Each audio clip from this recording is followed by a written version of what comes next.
நலமான வாழ்வே நிறைவான பெருஞ்செல்வம். ஒருத்தர் உடம்பு நலன் பாதிக்கப்பட்டு டாக்டர்கிட்ட போனான்னு சொன்னால் எல்லா டாக்டரும் அநேகமாக 90 விழுக்காடு டாக்டர்கள் அந்த நோயாளிக்கு விட்டமின் பி சத்து மாத்திரைகளை கூட சேர்த்து கொடுப்பாங்க.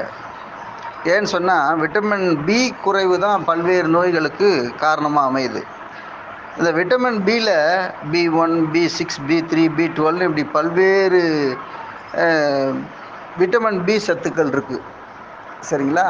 இந்த விட்டமின் பி சத்துக்கள் அத்தனை உடைய ஒரு உணவு எதுன்னு கேட்டிங்கன்னா அது கருப்பு கவுனி அரிசி தான். இந்த கருப்பு கவுனி அரிசி கஞ்சியை வாய்ப்பு கிடைக்கும் போதெல்லாம் உணவாக சாப்பிட்டுக்கிட்டு வரக்கூடிய பழக்கம் உள்ளவங்களுக்கு விட்டமின் பி பற்றாக்குறைங்கிறது ஏற்படவே ஏற்படாது. அதனால் உடம்பு நல்ல ஆரோக்கியமாக இருக்கும். அதோட இந்த கருப்பு கவுனி அரிசியில் 8 அமினோ ஆசிட்டும் இருக்குது.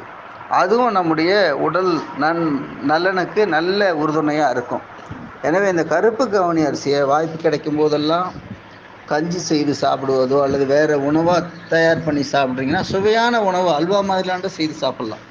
எப்படி வேணாலும் சாப்பிட்டிங்கன்னா நம்ம உடம்பு அந்த சத்தை பெறும். இந்த நல்ல தகவல் நாடெங்கும் பரவ எங்களை சேனலை சப்ஸ்கிரைப் பண்ணுங்கள், ஷேர் பண்ணுங்கள். அன்புடன் காஞ்சி முகிலன்.